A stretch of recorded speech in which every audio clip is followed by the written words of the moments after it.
इस वीडियो में हम बात करने वाले हैं class 11 maths chapter number 2 relation and function example number 15 से आगे की ऑल एग्जाम्पल्स तक।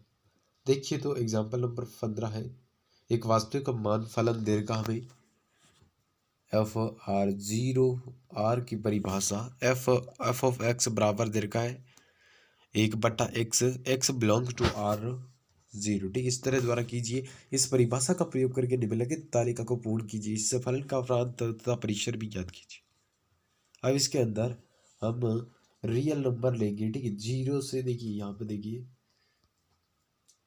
यानी कि नेगेटिव और पॉजिटिव नंबर ले सकते हैं। तो ये -2 से 2 तक लिया गया है यहाँ पे एक्स का मान, तब वाई का मान या एफ एक्स का मान हम निकालेंगे। ठीक है, तो किस तरह होगा, -2 अगर दिया हुआ है, इसका मान, ये मान हमें दिए हुए हैं, एक्स के मान तो हम निकाल सकते हैं। 1/-2 हो जाएगा, फिर 1/-1.5 हो जाएगा इस तरह। ठीक है, यानी कि 0 ये मतलब सरल करने पर इससे उतर आ जाएंगे 0.5 है। ठीक है, 1/-2 यानी कि माइनस का आधा हो गया। उसी प्रकार माइनस का 0.67, उसी प्रकार माइनस का 1, फिर -2, इस तरह से ये मान आ जाएगी। ठीक है, और आलेख में दर्शाना हो तो इस तरह दर्शा देंगे। तो मतलब जो ही हम इन एक्स और वाई के मानों को रखेंगे आलेख के अंदर दर्शाते हुए, तो ये इस तरह से मतलब हमें प्राप्त होगा। ठीक है, बस सिंपल ही तो है।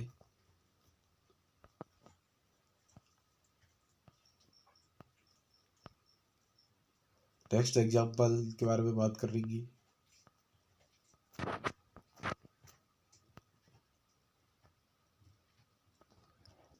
एग्जाम्पल नंबर 16 है, जिसके अंदर मान लीजिए कि एफ ऑफ एक्स बराबर दे रखा है एक्स स्क्वायर, जी एफ एक्स मतलब इस तरह से दे रखा है 2x+1। दो वास्तविक फलन है, तो हमें इनका योग करना है, माइनस करना है, इस तरह से। अब इसके अंदर कुछ भी नहीं है, इनको और इन दोनों को योग, और यानी कि दोनों को जोड़ दो, ये प्राप्त हो गया। तो ये तो योग ये प्राप्त हो गया, और माइनस करेंगे तो ये प्राप्त हो गया। ठीक है, उसी प्रकार गुणन करने पर एक्स स्क्वायर गुणा 2x+1 इस तरह प्राप्त हो गया। जब आगे और करेंगे तो इस तरह हो गया। अब देखिए भाग करने पर ऐसा होगा, एक्स स्क्वायर अपॉन 2x+1। ठीक है, इस तरह हो गया। तो मतलब कुछ भी नहीं करना है, बस योग करना, गुणा करना है। तो ये तो आप कर सकते हो। आगे देखिए, एफ ऑफ एक्स बराबर देगा √ एक्स, जी जी एक्स दे रखा इस तरह से एक्स, तो हमें इसके अंदर भी वही करना है। √x + x हो गया, माइनस का चिन्ह इस तरह कर दिया। माइनस करने पर और इनको करने पर एक्स की घात 1/2 है। अब आप सोच रहे होंगे कि एक्स की घात 3/2 कैसे हुई। √x का मतलब होता है एक्स की घात 1/2। कितना होता है, 1/2। चूंकि एक साथ में आया हुआ एक्स की घात 1, तो दोनों को गुणा के अंदर है, इसलिए जुड़ जाएगी घातें। तो 1/2 + 1 जब जुड़ेंगे तो हमारा 3/2 आएगा। ठीक है, तो समझ में आ गया होगा। देखिए आगे भाग करने पर √x बटा, यहाँ पर भी वैसे ही क्या है, एक्स की घात 1/2 से 1 माइनस किया, 1/2 - 1, तब जब किया तो माइनस का 1/2 आया। कितना, -1/2, जो कि इस पर घात लगाई हुई है, तो इस तरह हो गया। ठीक है,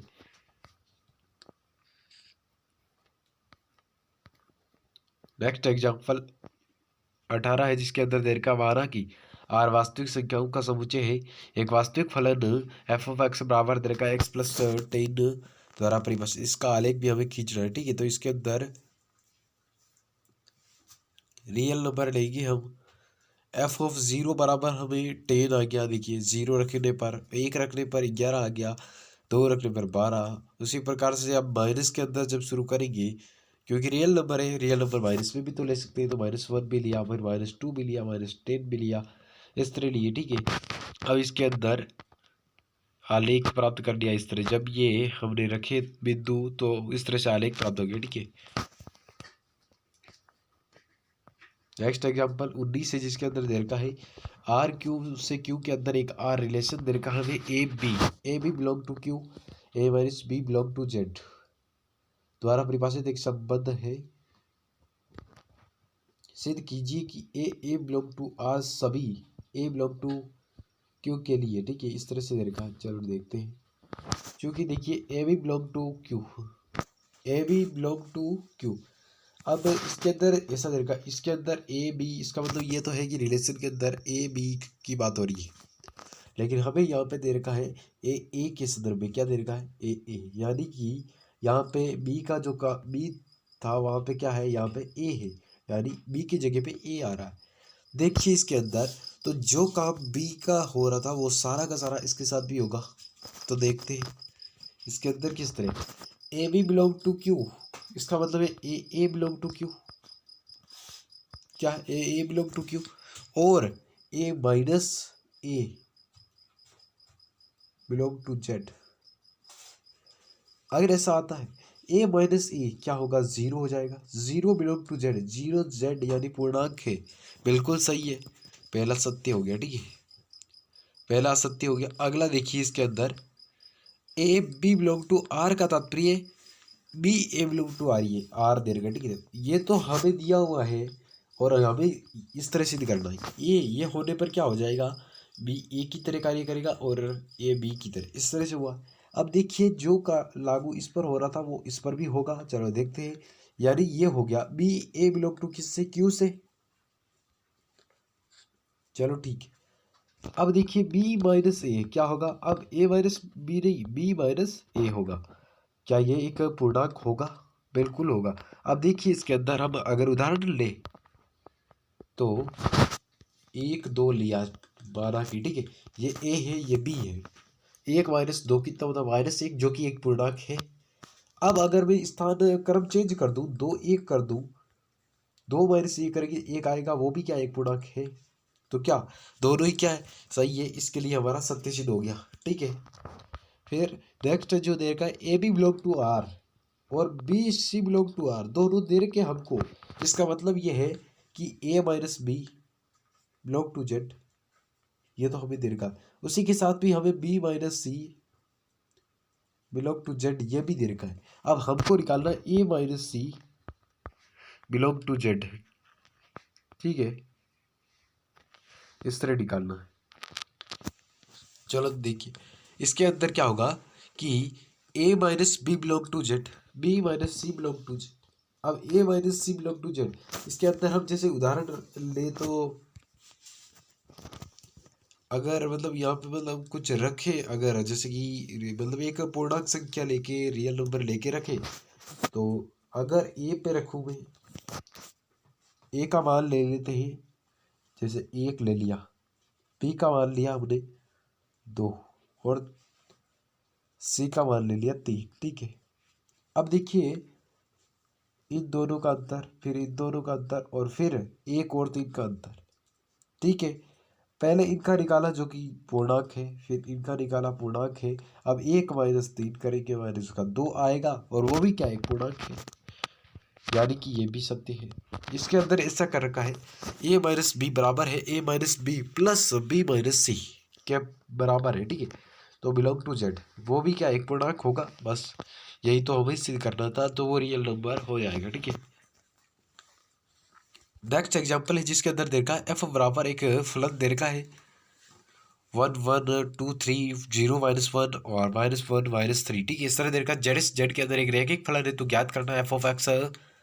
देखिए इसके अंदर एफ ऑफ एक्स के अंदर क्या करना है, इसके अंदर जेड से जेड के अंदर एक फलन है, इसके अंदर एक्स और वाई के मान मतलब निकालने हैं, ठीक है, एक्स और वाई के मान नहीं, एफ ऑफ एक्स निकालना है, एफ ऑफ एक्स का मतलब वाई ज्ञात करना है, ठीक है, वाई ज्ञात करना है। चूंकि हम यहाँ पे क्या करेंगे, मानेंगे, क्या मानेंगे, एफ ऑफ एक्स बराबर, ये देखिए एफ ऑफ एक्स बराबर एम एक्स प्लस सी, चूंकि देखिए आगे क्या करेंगे हम, वन वन इस तरह से ले रखा है, अब यहाँ से ये मान रखेंगे दो, ठीक है, क्या करेंगे, ये मान रखेंगे एक्स और वाई के दोनों मान रख देंगे, जब पहला वाला रखेंगे एक एक वाला, तो यहाँ पे देखिए एक यहाँ पे ले लिया एक भी यहाँ पे ले लिया, तो हमारा आया एम प्लस सी, पहला समीकरण इसे मान लो।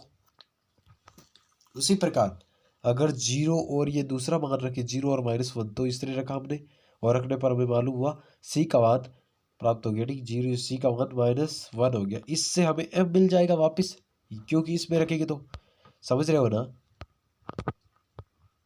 जब ये माइनस जो दो -1 आया है वो इसके अंदर रखेंगे, तो इसका मान आया दो आ गया वापस, ठीक है, इस प्रकार देखिए इसके -1 है, ये यहाँ पे रखेगी तो इधर जाएगा तो प्लस का हो जाएगा, 1 + 1 2 हो जाएगा, 2 मान आ गया m का। चलो ठीक है। अब देखिए एफ ऑफ एक्स बराबर याद करना है, तो इस प्रकार एफ ऑफ एक्स बराबर 2x-1 कैसे हुआ, 2x-1 यही समीकरण में वापस रखो x यानी जो c का मान प्राप्त हुआ और m का मान प्राप्त हुआ, एफ ऑफ एक्स बराबर m का मान क्या आया, 2 मान आया, और साथ में x है ही, और प्लस के अंदर c का मान कितना आया -1, तो माइनस का 1 हो जाएगा यहाँ पे। ठीक है, इस तरह हो गया। नेक्स्ट है एफ ऑफ एक्स बराबर दे रखा हमें x² + 3x + 5 भट्टे के अंदर x² - 5x + 4 का प्रांत ज्ञात करना। ठीक है, तो इसके अंदर चलो ठीक है, तो इस समीकरण को हल करेंगे। समीकरण को हल करने पर हमारा प्राप्त हुआ x का मान 4 और 1 प्राप्त हुआ। ठीक है, 4 और 1 प्राप्त हुआ। तो इसके अतिरिक्त सभी क्या होंगे, इसके होंगे प्रांत। ठीक है, तो इस तरह होंगे, न कि ये होगा। इनके अतिरिक्त जो भी मतलब रियल नंबर है वो सारे क्या होंगे, सारे के सारे इसका प्रांत होगा। ठीक है, ये देखिए इस तरह कर रखा है।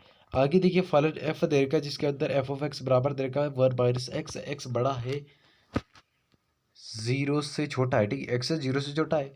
फिर दे रखा है 1 जिसके अंदर एक्स 0 के बराबर है, फिर x+1 जहाँ एक्स 0 से बड़ा है। चलो ठीक है, देखिए एफ ऑफ एक्स बराबर पहला लिया इसके अंदर, तो 1 - x के इक्वल लेने पर x 0 से छोटा। ठीक है, इस तरह ले लिया, 0 से छोटा यानी -3 -4 कुछ भी मान ले सकते हैं x के। ठीक है, जो कि इस तरह ले रखे हैं और इस तरह से प्राप्त कर रखा है। ठीक है, तो इस तरह से ये प्राप्त कर लिया। ठीक है, जब -4 लिया तो 5 हुआ, और -3 लेने पर 3 4 लिए प्राप्त हुआ, और -2 लेने पर इस तरह। ठीक है, और जब इसी तरह से अगर नेक्स्ट किया f1 बराबर, देखिए इसके अंदर अगला नेक्स्ट देखिए ये 1 वाला है जो कि जिसके अंदर x बराबर है 0 के। ठीक है, f1 बराबर 2, f3 2 बराबर इस तरह हो गया। ठीक है, तो इस तरह प्राप्त हो गया f3 बराबर 0 4। ठीक है, नेक्स्ट जो था उसके अंदर दे रखा है x+1 के इक्वल x 0 से बड़ा यानी 1 लेंगे 2 लेंगे इस तरह से लेंगे, जो कि इस तरह ले रखा। देखिए x+1 था, जब 4 लिया तो +1 होने पर 5 हो गया। ठीक है, या इसके लिए ये आ गया। अब अगर ये सारे के सारे मान रखे x1 - x वाला और x+1 वाला, दोनों समीकरणों के मान यहाँ पे रखे, तो हमें इस तरह से ही प्राप्त हो गए। ठीक है, चलो ठीक है, इस तरह से आज के ऑल एग्जाम्पल पर हमने बात की है। Thanks for watching to my video and please subscribe my channel for watching to new video. Thanks.